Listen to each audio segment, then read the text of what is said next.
Por que o Senhor vem nos dando tempo, pela bondade, pela misericórdia?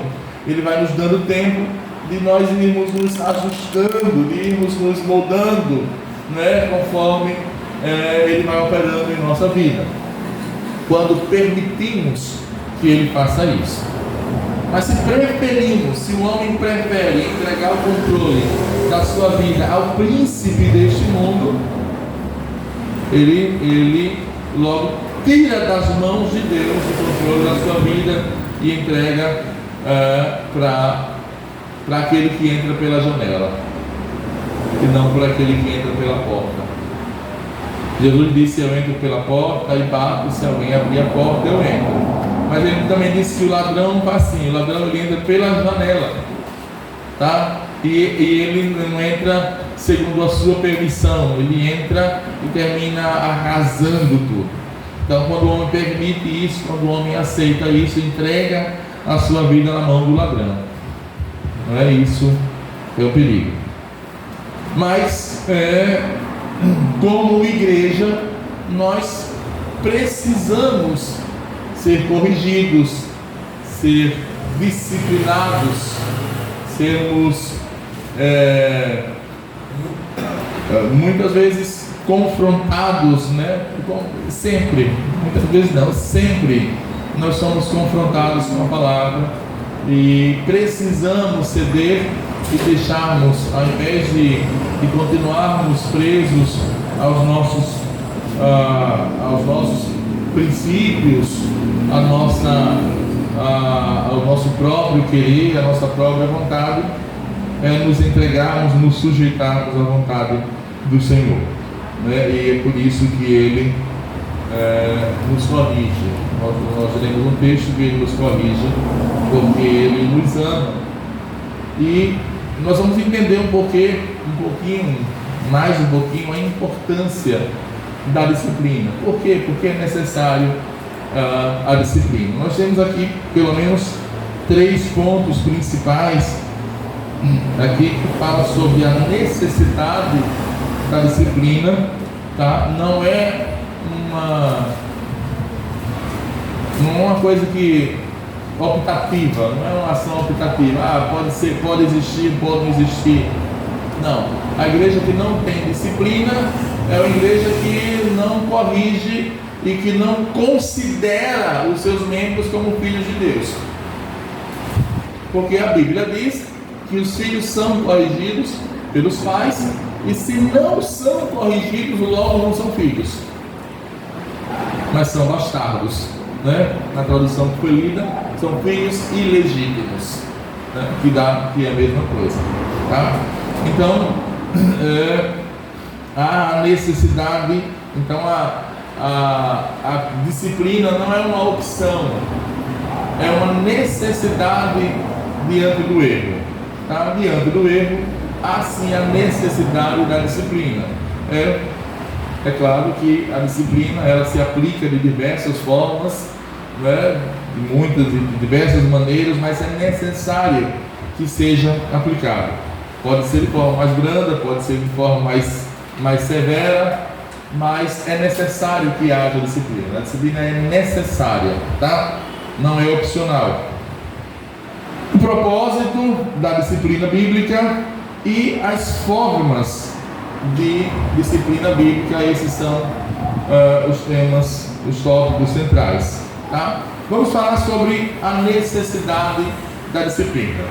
Por que é necessário que haja disciplina na igreja? O primeiro subtópico diz: porque Deus é santo. Isso já diz muita coisa, tá? Porque para a gente entender a gravidade dessa afirmação, a importância, a profundidade dessa afirmação, desse reconhecimento que Deus é santo, é necessário nós entendermos o significado, o que significa ser santo. A palavra santo, que originalmente, deixa eu ver como é que tem.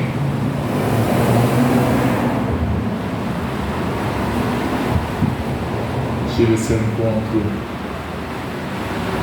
Não tem aqui. É porque estava lendo em outra parte. Tá? Ser santo. Tem, peraí, só um pouquinho. Ágios, tá? É a palavra grega ágios. A palavra ser santo significa ser separado. Deus é separado do quê? É importante nós conhecermos isso, sabermos isso, termos essa consciência do que Deus se separa. Deus se separa de tudo e absolutamente tudo que é errado. Tudo que consiste em erro não tem ligação com Deus, não pode se aproximar de Deus, não pode ter contato com Deus. Tudo, absolutamente tudo. Em Deus não se encontra erro algum. Vocês conseguem imaginar o que é isso? Né? Nós que somos tão falhos, e mesmo quando queremos, Paulo diz assim: quando eu quero fazer o bem, faço o mal. O mal que eu não quero fazer, eu faço. O bem que eu quero fazer, eu não consigo fazer. Por quê? Porque o homem é assim, o homem é limitado e o homem é imperfeito, mas Deus é perfeito. Então, em Deus não existe nenhuma imperfeição, nenhum erro, nenhuma maldade, absolutamente nada de errado. Nenhum pensamento. Eu ainda digo assim: os pensamentos que eu tenho para vocês são pensamentos do Pai. Olha só que ele fala isso quando o povo estava errando. Até quando o povo estava errando, os pensamentos de Deus para com o povo eram pensamentos de paz. Amém. Então, nem em pensamento Deus erra, nem em atitude, nem em sentimento, em absolutamente nada há erro em Deus. E conhecendo que Deus é santo e santidade é isso aí, a gente precisa entender também que para ter acesso ou para ter intimidade, aproximação com essa santidade de Deus, para ter o pleno conhecimento, o pleno aproveitamento dessa santidade, nós precisamos ser santos também, buscarmos essa perfeição, ainda não conseguimos. Mas Neto leu na quarta-feira um texto, né, que me faz lembrar agora, que nós fazemos o que fazemos porque somos imperfeitos, mas o perfeito vem. Amém, glória a Deus. E quando vier o que é perfeito, o que era em parte, deixará de ser. É isso que a Bíblia diz. Mas por que nós não somos completamente perfeitos ou completamente imperfeitos? Porque nós somos perfeitos em parte. Porque nós buscamos a perfeição. Porque nós nos empenhamos, lutamos pela perfeição. Não fazemos pouco caso, não deixamos para lá, não abrimos mão, não damos as costas à santidade. E dessa forma Deus entende que nós estamos buscando a perfeição e em parte somos perfeitos. Porque o que Ele espera de nós hoje é essa busca. Deus não espera que você seja tão santo quanto Ele aqui. Deus espera que você queira ser tão santo quanto Ele. É isso que Ele espera de você. Entende? Porque às vezes a gente quer parecer, quer ser tão santo que a gente se separa dos outros, ou a gente critica os outros, ou a gente é criticado, enfim, os santarrões, né, da igreja, aqueles que são melhores, aqueles que são maiores. Irmãos, nós não somos melhores, nós não somos maiores, nem de ninguém que aqui dentro está, e nem de ninguém que está lá fora. Aleluia. Mas de quem está lá fora nós somos diferentes. Não somos melhores, não somos maiores, mas somos diferentes. Isso é necessário, tá? Não somos iguais. Nós não somos iguais. Não somos maiores, não somos melhores, mas somos diferentes. Com relação a quem está lá fora, tá? Então, o que Deus espera é que nós queiramos ser santos. Que a gente lute para ser perfeito. É isso que Deus espera de nós. A expectativa de Deus para a nossa vida é isso, tá? Então, se alguém age de forma a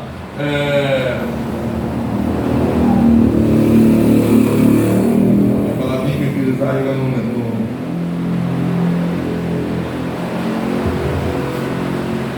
Deixa eu lembrar, tá? De forma relaxada, não era essa palavra não, mas se alguém age de forma relaxada,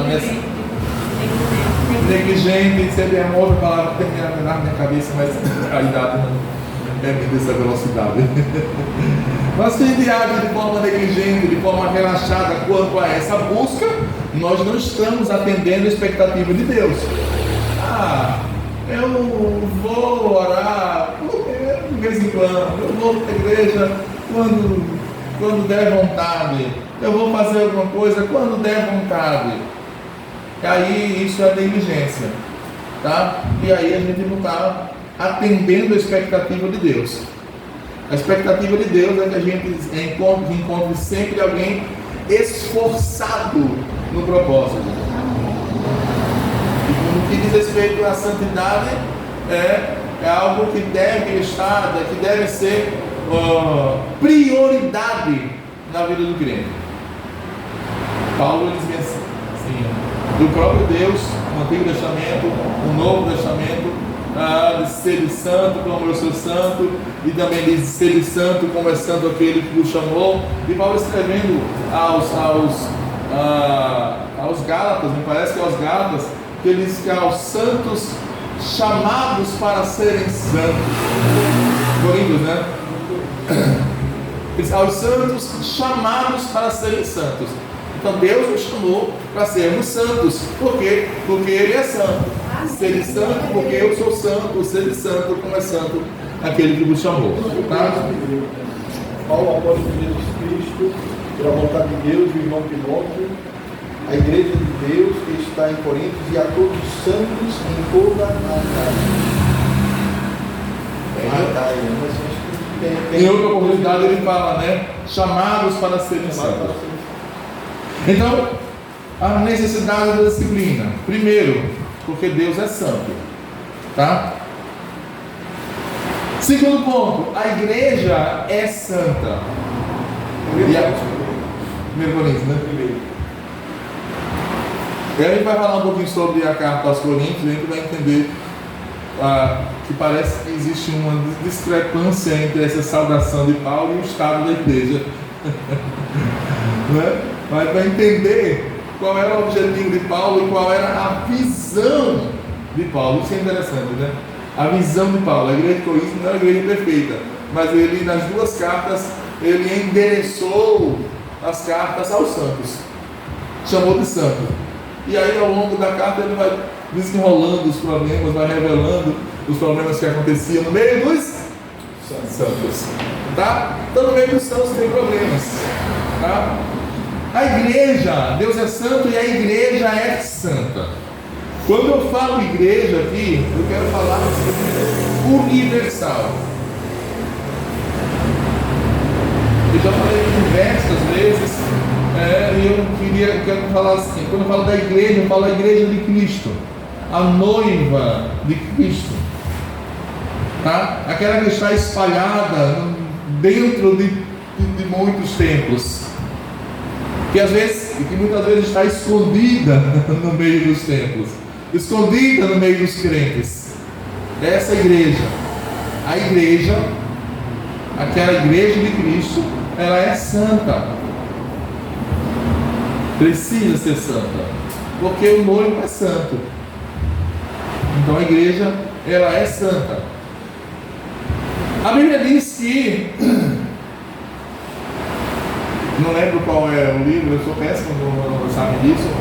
Mas a Bíblia diz que os ímpios não permanecerão na congregação dos justos ou dos santos. Não ficam para sempre.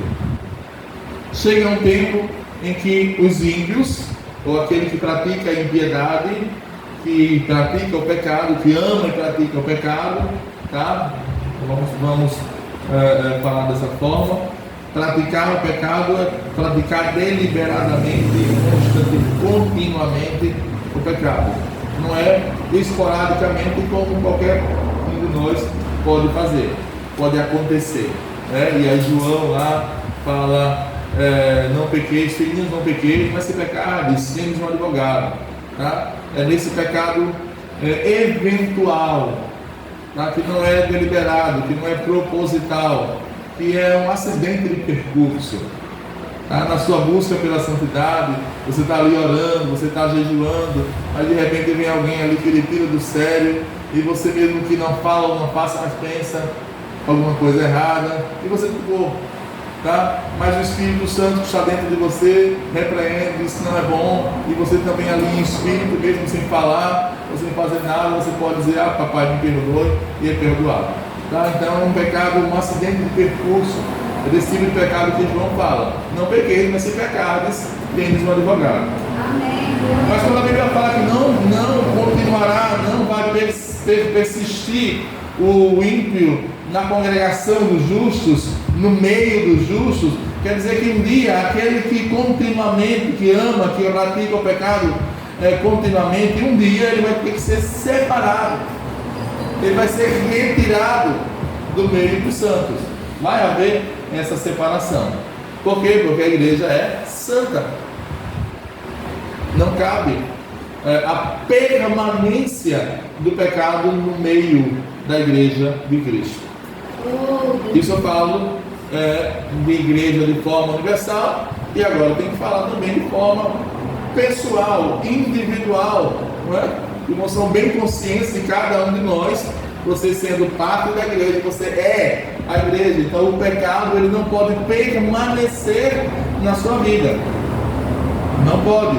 Ele pode acontecer, mas ele logo deve ser expurgado. Ele tem que ser rejeitado, ele tem que ser abandonado. Quando nós lemos que Cristo, Deus manifestou a sua graça por Jesus Cristo para que abandonemos a nossa vida impiedosa, né? O que nós vemos no passado, para que a gente abandone a nossa vida de impiedade. Então o pecado não pode permanecer, muito embora por causa da nossa imperfeição ele aconteça de vez em quando. Então Deus é santo, a igreja é santo, glória a Deus, é santa, e para que a igreja permaneça sendo santa, ela precisa ser corrigida.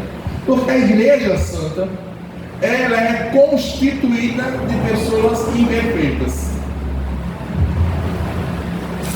Ela é formada de pessoas imperfeitas. Quando Cristo chegou para Pedro e disse assim: Pedro, tu és pedra, e sobre esta pedra eu edificarei a minha igreja. O que aconteceu pouco tempo depois com Pedro? Um marco, uma cicatriz na vida de Pedro, na história de Pedro. Pedro negou Jesus.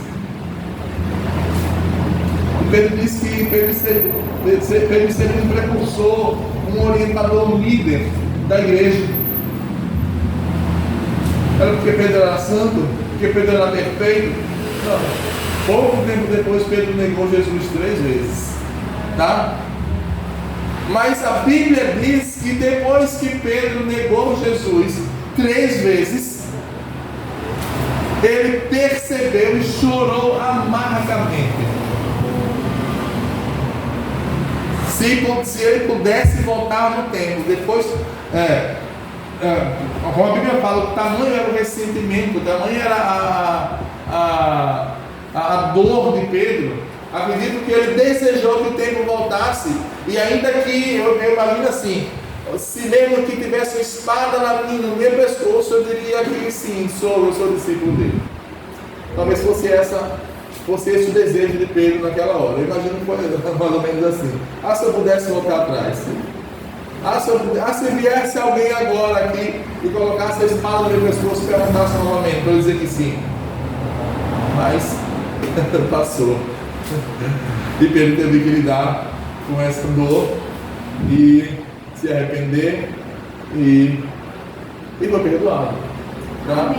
E o propósito de Deus continuou na vida de Pedro, porque Pedro se arrependeu do seu pecado. Continuou, não cessou. A promessa se cumpriu na vida de Pedro. Tá? Então,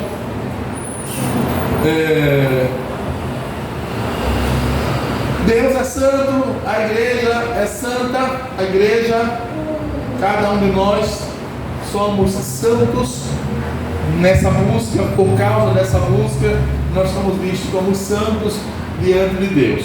E a disciplina é necessária para que essa santidade ela continue, ou essa busca pela santidade ela continue. O terceiro ponto fala sobre o estado da igreja quando ela não é disciplinada. Se a igreja, como o corpo de Cristo, deve ser santa, 1 Coríntios 3,16, que pode ler, depois você. Da mesma forma, o cristão, como membro desse corpo, deve ser também. Não sabeis que sois santuário de Deus, e que o Espírito de Deus habita em vós? Santuário de Deus. Santuário significa um lugar santo, um lugar sagrado, um lugar consagrado. Tá? Interessante o que 17 também é interessante. Se alguém destruir o santuário de Deus, Deus o destruirá, porque o santuário de Deus, que sois vós, é sagrado. Amém. Lembra que eu falei que santo, sagrado, é separado, é consagrado, tá?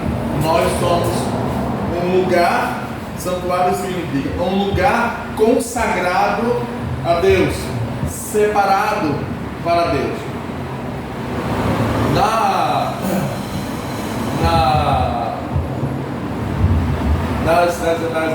Nas religiões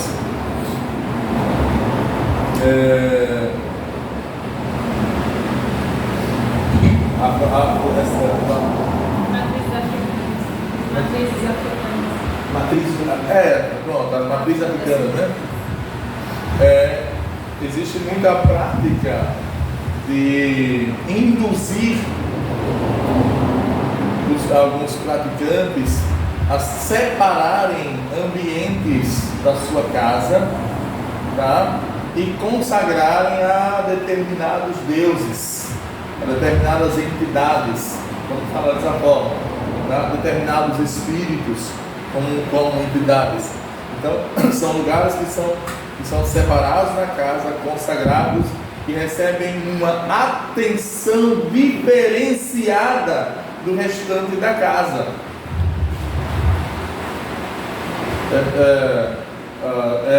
Muitas vezes a limpeza é diferente, a forma de se limpar é diferente, a forma de preservar é diferente, o acesso é limitado a pessoas distintas. Então não é que qualquer um entra, qualquer um faz o que quiser, porque aquele lugar é um santuário, aquele lugar é consagrado àquele Deus, àquela entidade. A Bíblia diz que nós somos o santuário do Deus vivo, ou seja, nós somos um lugar consagrado ao Deus vivo. Glória a Deus. Logo, este lugar tem que ter uma atenção diferenciada no tratamento. Não é como o mundo trata o próprio corpo, não é como o mundo trata a própria vida. O nosso corpo deve ser tratado de forma diferenciada, porque é consagrado ao Senhor. É consagrado ao Senhor. Não é qualquer pessoa que pode entrar, não é qualquer pessoa que pode limpar, que é capaz que está autorizado a fazer limpeza nesse santuário.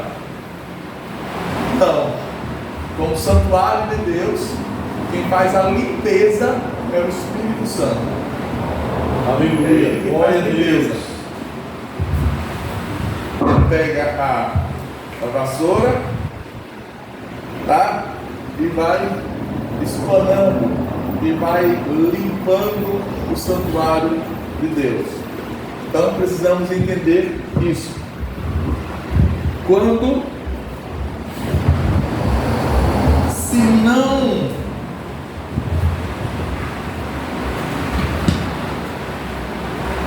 logo a santidade, a santidade faz parte da identidade do cristão. A nossa identidade, irmãos, não está numa camisa com frases de efeito, com versículos ou com coisas assim. A gente coloque a imagem, o logotipo da igreja e que a gente exponha. Não tem nada de errado nisso, tá? Mas nisso não está a nossa santidade. A nossa santidade está no se apartar do erro. No estudo que a gente falou sobre a santificação, e eu li lá em 1 Coríntios capítulo 6, eu acho, quando Deus, veja se é. Glória a Deus.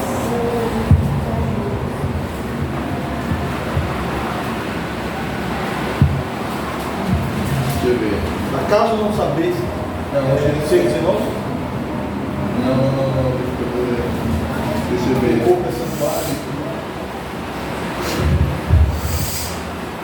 Não, é quando Paulo ele usa um texto do Antigo Testamento, que você encontra. Quando Deus falando para o povo dele, eles têm que sair do meio deles e não toqueis nada imundo. Deixa eu ver se eu encontro.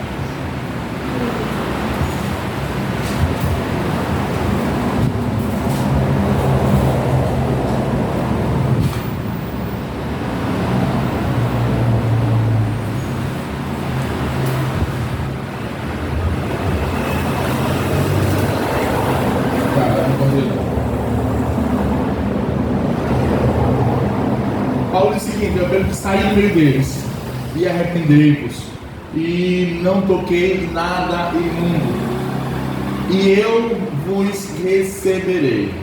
Saí do meio deles, saia do erro, saia do meio do erro, não toquem nada imundo, não pequem, e eu vos receberei. E serei para vós pai, e vós sereis para mim filhos e filhas, diz o Senhor. Aleluia. Glória Então, a Deus. é essa santidade, essa santificação que Deus espera. Então, a santidade faz parte da identidade do cristão. O apartar-se do mal, o fugir daquilo que é mal. A Bíblia diz que testemunho lindo, o testemunho de Jó. Tens visto o meu servo Jó, um homem fiel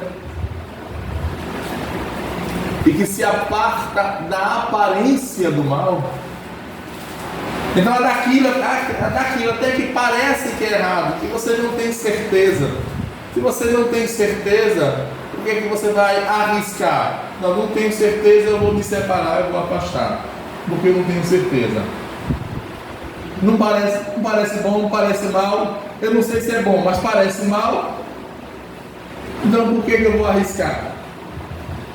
Então até da aparência do mal, Jó se afastava. Então essa deve ser a marca do cristão, tá? Carnaval, tá? Tem muita gente, todas as escolas hoje já virou moda.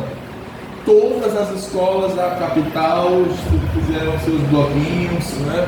Agora lá, hoje fizeram lá no módulo, o pessoal que trabalha comigo, tudo envolvido nas criancinhas, para vestir fantasias de demônios. Muitas fantasias fazem alusão aos demônios, mas das colombinas, dos pierrots e de tantas outras coisas, e vão vestindo e vão fantasiando os seus filhos e consagrando os seus filhos, entregando os seus filhos na mão do príncipe deste mundo. Vão fazendo dessa forma, tá? Ao crente não cabe isso. O mundo inteiro sabe que o carnaval é algo do mal. Não é só o crente que sabe, não. Tá? Não é só os crentes que sabem disso. O mundo inteiro sabe da história do carnaval, que é algo ruim. Mas por que atrai o homem? Porque o homem é mau e se apega a essas coisas, as coisas ruins. São coisas que satisfazem a carne, que matam o espírito, que matam a alma. Tá? Esse é o homem sem Deus. O propósito da disciplina bíblica: primeiro, manter a honra de Cristo. O texto que nós lemos, o primeiro versículo,